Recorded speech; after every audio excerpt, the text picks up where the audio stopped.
it is the teachings, the book, if you like, and also it is the activity of going along that path set out in the teachings, the actual practice primarily of meditation, through which we come to realize internally the truths of what Buddha proclaimed in the scriptures, that the source of our suffering is none other than our self-clinging and self-cherishing, our disturbing emotions, in short. But there is a path that leads to the cessation, the end of that suffering, to nirvana itself. And that path is the threefold path of moral discipline, meditation, and wisdom. And the Dharma to be practiced and to be studied is our concern this week, in this time we have together. But to walk on that path of the Dharma, we need support. We have the guidance of the Buddha, we have the Dharma, the map book, but we need sympathetic support from those who have gone along that path, for those who have reached the stages of realization.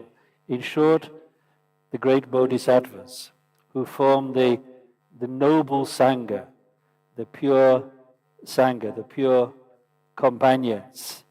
They're the ones with whom we walk that path, who inspire us, who through their example teach us how not to deviate from the path set out in the Dharma by the Buddha. At an ordinary level, the Sangha is simply those other men and women who've entered the Dharma sometime before us, and therefore have at least some kind of way to express some of the qualities of the Dharma, to inspire us and to advise us. So in this place, by ourselves, leaving everybody else behind, forgetting that in fact we are intimately connected with all those other beings in the burning house of samsara. So if we thought that to practice the Dharma was a solitary, individual pursuit, simply aimed at my own happiness and my own freedom from suffering, I must rethink and consider that I should imitate the example set by the Buddha and all the previous Buddhas, of setting out on that path with the intention to bring all others to liberation from suffering, to place all others in the state of Buddhahood. And this noble intention, this altruistic intention, is what we call bodhicitta, the thought of enlightenment. And it's not just this aspiration, of course. It also is the commitment to do what is necessary to reach that point where we can lead other beings to liberation by achieving Buddhahood ourselves. And we call that second part of bodhicitta the application. So we have aspiration and application. In our short prayer this morning, we expressed both of these. So the motivation we should carry through this week, this few days together, is that bodhicitta motivation. Thinking, I'm here to study, and what I study, what I realize through His Holiness's blessings, through the guidance of the teachings and so on, is for the sake of others. I'm doing it with them. So we could even visualize that all those who are not physically present with us, all sentient beings who are not physically here, are in a way still included in these activities this week. Just as when we take refuge, we should think that we are surrounded by all sentient beings and we're leading them in the act of taking refuge. So in our act of studying and practicing together, we should not let slip at all the thought, this is for others, not just merely for myself. In a way, we can see that practically. We'll take what we receive this week back with us to our homes, to our countries, to our places, and we'll try to, fertilize the Dharma in those countries by what we have understood here in this time together. So refuge and bodhicitta are the foundation of what we do this week. And that's why I felt it was very proper to begin with the verse of refuge and bodhicitta.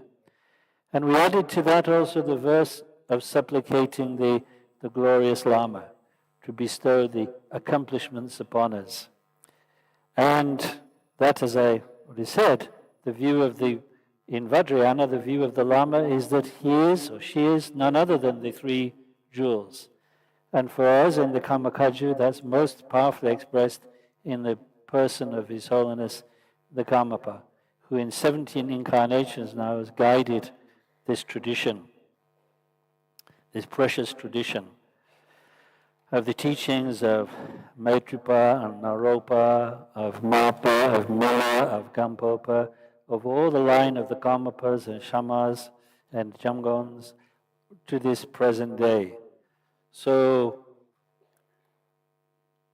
we can rest with great confidence in that if we turn to His Holiness with that appreciation and respect that we sum up in the word devotion, then He will truly bless us this week through His teachings and His presence. So that is, I would say, the foundations of what we're doing this week, taking refuge, generating bodhicitta, and practicing devotion to our Supreme Lama.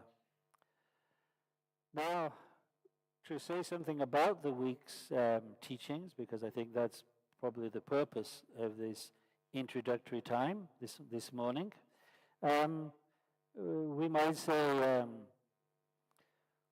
what are we doing this week? Well, we're attending a feast, I would say, if it's not too exaggerated to say. We're attending a feast of the Dharma in the presence of His Holiness, in the presence of Jamgon Rinpoche, and so on. And it's a feast particularly of Karmakaju Dharma. It's not that we Kajus feel we have a monopoly on the Buddha's teachings. In fact, it seems a wonderful expression of the richness of Buddha's own teaching that it flourishes today in different traditions, both the major traditions of Tibetan Dharma and beyond Tibetan Dharma, the traditions of the other Buddhist cultures. But we have come through our karmic affinities, one supposes, to be followers of the Karmakaju. And therefore, during this week, although the teachings will be, in one way, fully mainstream Buddhist Mahayana teachings and Vajrayana teachings, they have the particular flavor of the Karmakaju. And that's wonderful, because that means that no matter what group we've come from, or no matter what country we've come from, we're all simply together as Karmakajus this week, in the presence of our Supreme Masters, sharing this feast, as I describe it, of Kaju Dharma. And that means then that in that way we will be exposed to the teachings of the sutras, the common teachings of the Buddha, the common Hinayana, Mahayana teachings, and also the teachings of the Tantras, particularly through the initiations, the Vajrayana initiations that His Holiness will bestow upon us. So it's both, one might put it this way, both Sutra and Tantra teachings that we'll be receiving this week. And again, it's both scholarly and practice teachings. Of course, it's often said about our tradition that it is the Drupju, the practice lineage. But here in Kibi, we have both the Karmapa meditation course to express preeminently the practice side, the meditation side of our tradition, and now Karmapa's public course, which expresses particularly the scholarly, the Sheju, the scholarly lineage of the Karmakaju tradition, because both are vital for the practice of the path and for the flourishing of the Dharma in the world. In fact, even this week, although it's in one way one might say it's the scholarly side we're emphasizing, there'll be the practice side too, both through the Vajrayana initiations and through our daily practice of Chenrezig meditation together. So both Sutra and Tantra, both scholarly and practice, both scholarship and meditation together. So that's why I describe it as a feast. It's not one particular thing, but everything to express the richness of our tradition. And for some of you, it will be a means, being here will be a means of continuing to deepen the understandings you've already developed in previous years, both previous years here attending teachings in Kibi, and what teachings that you may have received in your own countries from great masters who visited and so on. So you'll be deepening your knowledge of these precious teachings. But there may also be others for whom it's all quite new. That is really the first time to have, as it were, an in-depth encounter with the profound teachings of the Dharma, the profound teachings of the Karmakaju tradition. So for some of you, it will be just another step on your way along the path. A precious one, extremely important one, but one more step. But for others, it may be the first step you're making on your path towards happiness and joy and liberation. That's really wonderful and very auspicious if that is the case for you. Now, I should say something about the particular teachings that are going to be emphasized this week. In other words, the syllabus, so to speak, of studies. Now, in all the four traditions of Tibetan Dharma, the essential scholarly trainings, this training in the great teachings that came originally from India and then were preserved in Tibet, took place in the monastic colleges, the Shedra, as they're called in Tibetan. And typically, and for obviously serious reasons, the Shedras were confined to the monastic institutions.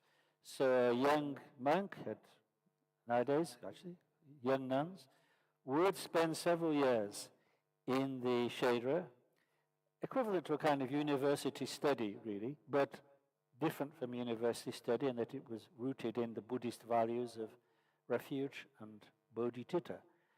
And it was not merely acquisition of facts, but a training of the mind, a transformation of mind through encountering the Buddha's teachings. So those Shedras would take several years, from anything from 4 to 10 years of study in the Shedras. But obviously, for most newcomers to Dharma, and all of us Westerners are in a way newcomers to the Dharma, such a kind of a form of study, we just simply don't have the time for that in our lives. Of course, we do have the time to study and practice to some extent.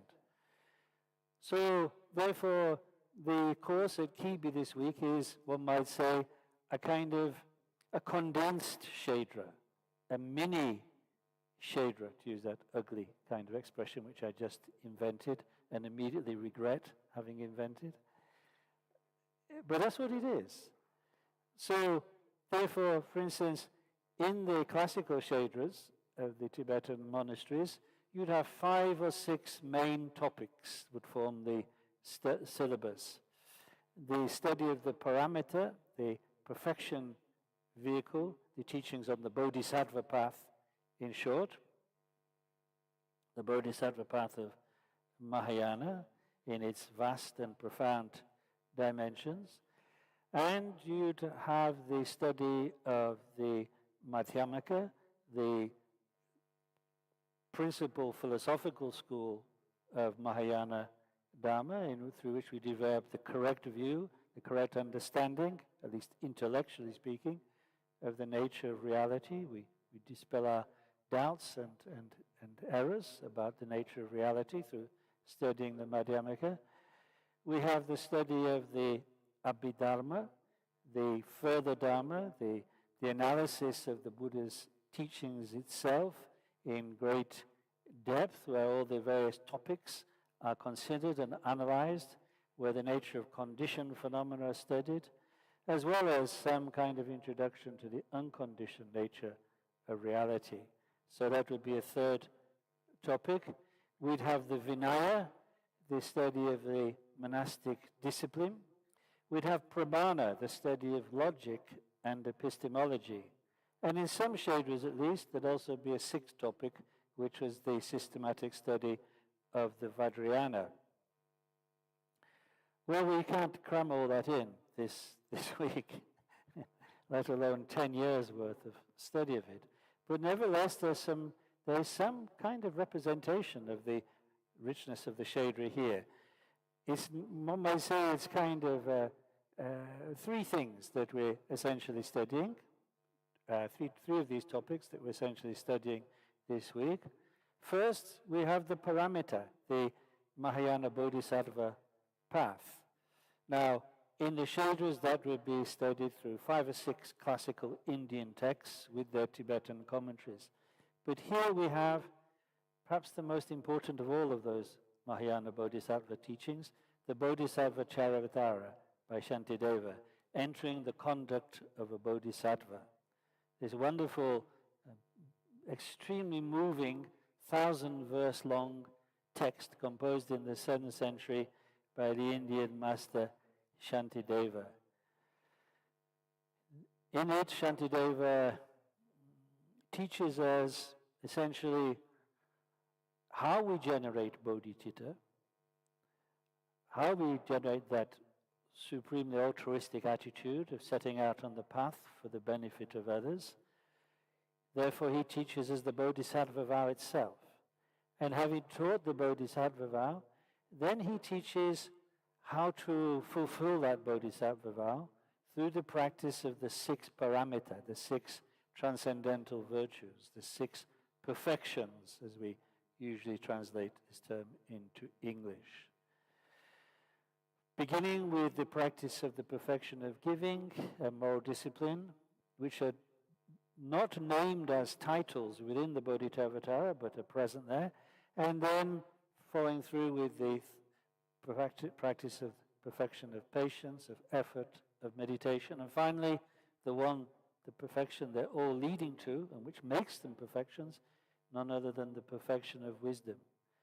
This week, His Holiness will be teaching us the chapter 8 of Bodhisattva, the perfection of meditation.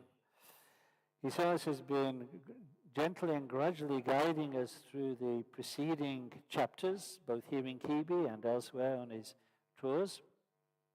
And now we've reached this amazing chapter 8.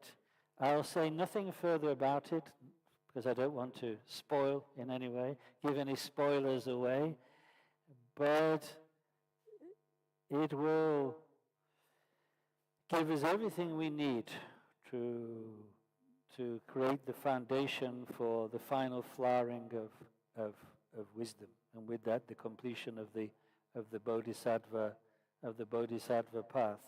Those of you who've attended His Holiness's teachings on the Bodhisattva before will know that it's like Bodhisattva plus, meaning although ordinary lamas, ordinary teachers will teach very diligently according to the commentaries and so on, and their small understandings, His Holiness teaches out of his wisdom mind.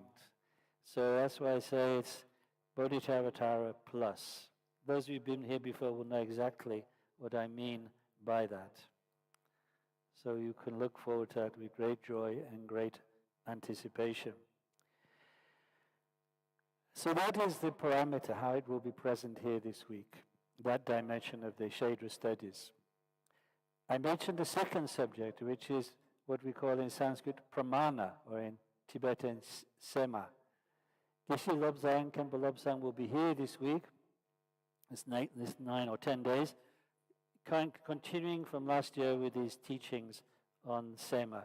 And this is a very precious opportunity to get an introduction to this marvelous teaching. The sema, or pramana, what is its essential concern? Its essential concern with uncovering the ultimate truth, the ultimate nature of things. That, of course, needs for us to know, how do we perceive things? How does perception actually, one whole topic of pramana is that. What is going on when we perceive objects?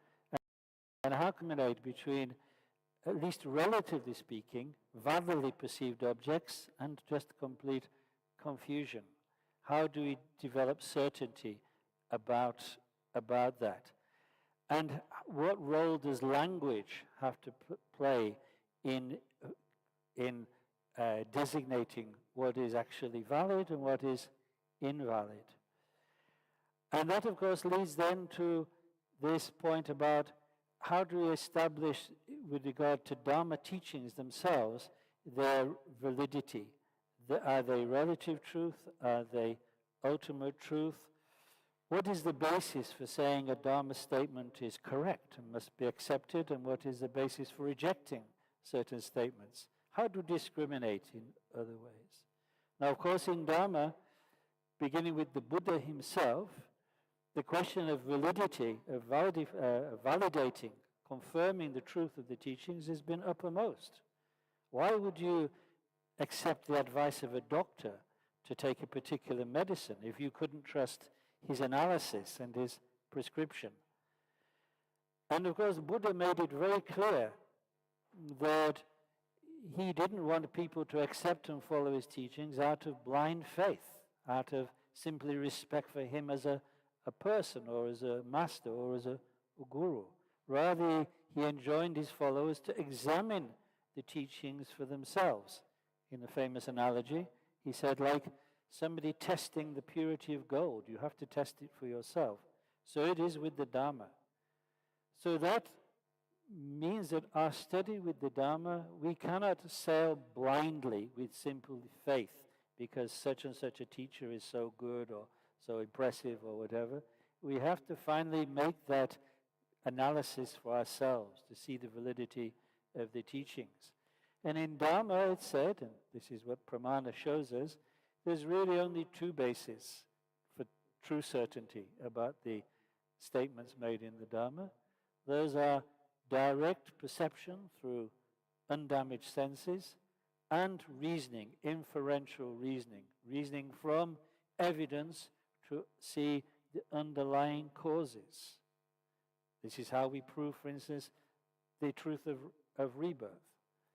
So Sema is a marvelous, detailed examination of these topics. It was taught primarily in India by great masters like Dignaga and Dhammakirti in the 5th, 6th centuries, and then brought to Tibet primarily in the 11th and 12th centuries, where it was taught by masters like the great Chapachuchi Senji, who was associated with the monastic university of Sangpu. And then, shortly after that, the great Sakya Pandita of the Sakya school wrote his work, the Semi-Rigpita, which became, in a way, the most famous presentation of pramana in Tibet. The Gelug tradition also, of course, is very interested in Sema, and their masters like Tsongkhapa wrote many commentaries on it. One might say, but what about the Kamakaju? You might even quote the famous line in the Guru Yoga of Michodoji, which says, the Kaju doesn't train by reasoning but by devotion. I think that means, therefore, Kamakaju had no interest in that. But it's not true. The seventh Kamapachuta Jamsa himself wrote important works on pramana. And that's why our great scholars have given attention to this. Because it's like Mipham Rinpoche says, the first Mipham Rinpoche said, you need two eyes to discern things. So one eye discerns ultimate truth, and that's through Madhyamaka, but one eye must discern relative truth, and that's through pramana. So no, we cannot skip the study and knowledge of pramana if we're to have certainty ourselves in the truth of Dharma, and if we're ever called upon to present the Dharma to others.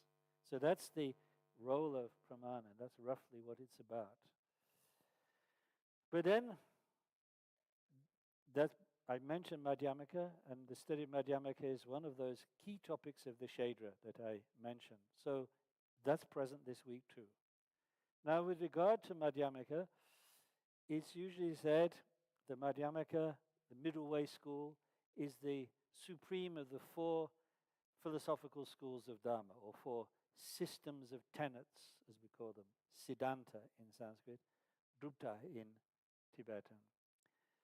So there's Vaibhashika, there's Sautrantika, Chittamatra, mind only, and finally Madhyamaka, the middle way, based upon the teachings of the Mahayana Sutras, the second and third turnings of the wheel sutras, and established in great commentaries by masters like Nagarjuna and Aryadeva in India. Even Shantideva, whose work we're studying primarily for the Bodhisattva path, in chapter 9 he expounds the Madhyamaka view, as we hope to hear in future years from His Holiness. Now, with regard to Madhyamaka, some great masters in Tibet, like the third Karmapa, Karmapa Dorji, and Dolpopa Sherab Jelsen from the Jonang school, and Taranata of Jonang, and the 8th Situ, and the they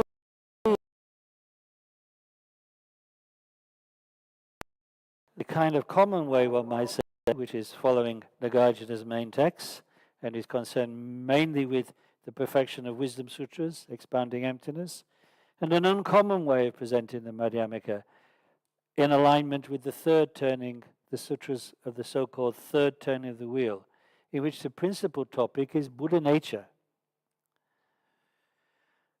So for masters like this, in this lineage, which has become very influential within the Karmakaju, there is a second Madhyamaka, which is sometimes called the Great Madhyamaka, or more commonly, the Shentong Madhyamaka, the Madhyamaka of the emptiness of other. If you want some more technical terminology to go away with, it's the teaching of ultimate reality as an affirming negation rather than a non-affirming negation.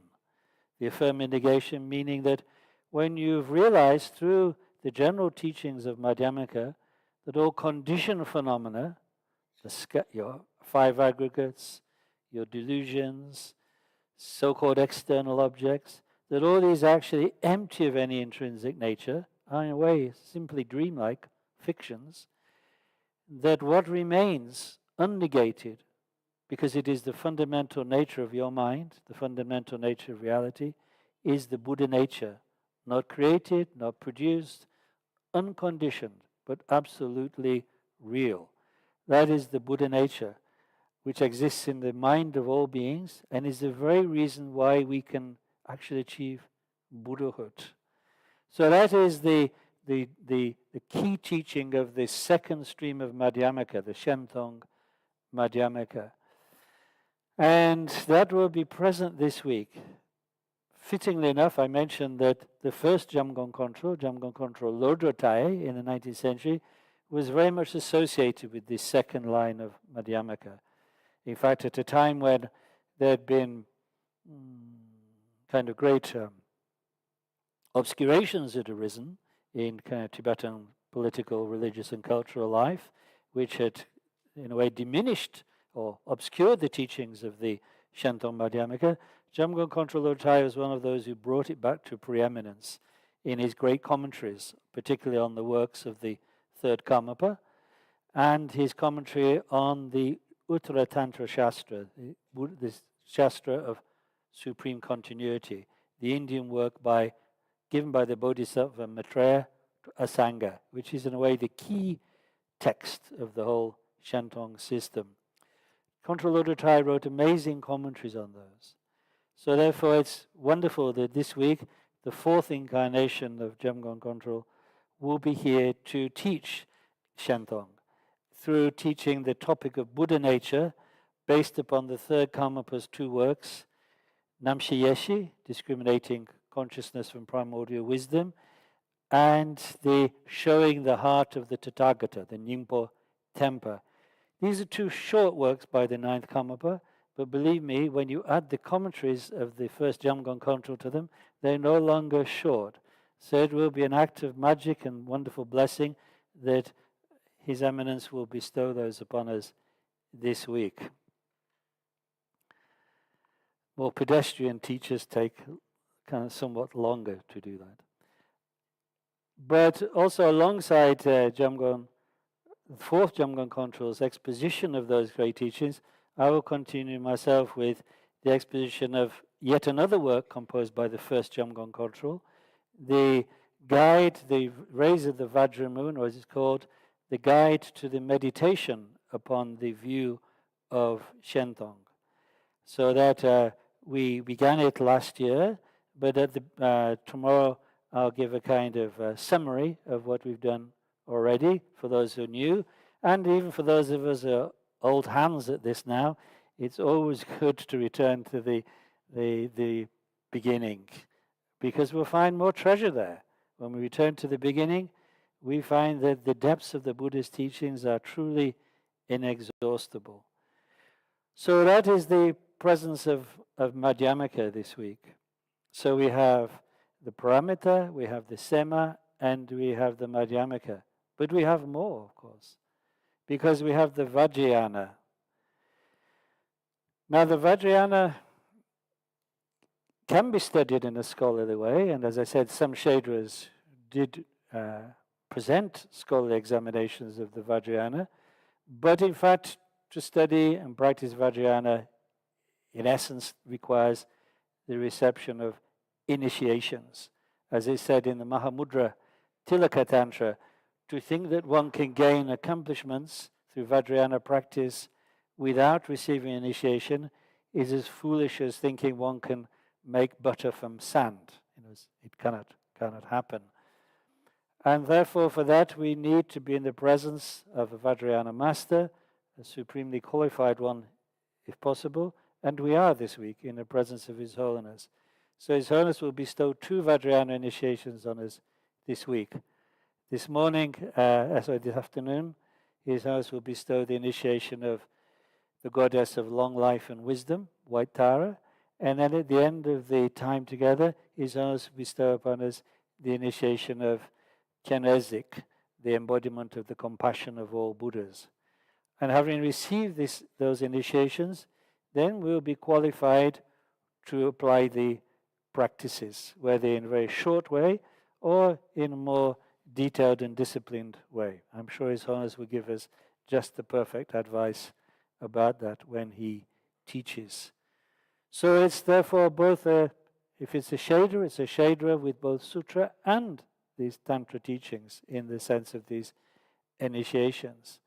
And just to remind us that study must be fulfilled through practice, these classical sequences: hear the teachings to dispel ignorance, reflect on them to dispel doubt, and then meditate on them to realize the clear light nature of your mind. We'll meditate together with His Holiness on Chenrezig on the days when there's no initiation. So that's the prospect that we have together for these 9 days. So really I feel that's probably sufficient for an introduction. And so as a reward for listening so silently at least, we're going to break early and refresh ourselves and then be ready to start the feast with Jamgon Rinpoche at 11 o'clock. So I wish everybody great. I know you're going to have a wonderful time this week. His Holiness's presence will ensure that. But I'd just like to say, yes, I really wish everybody the best for this week. Everybody stays healthy. Everybody stays not sunburned and not hassled by the richness of incredible India, but soaks it up with maximum joy. So let's finish our short discussion together, or rather my haranguing you, with dedication of merit, and then we begin formally with the teachings at 11 o'clock. Sunam di tamshi sikpa ne tobe ne pe. Chiga nachi bala trupa ye sipi sole drowa sho. Okay, so I don't know if there's any more announcements from Kibi staff, but I will end here.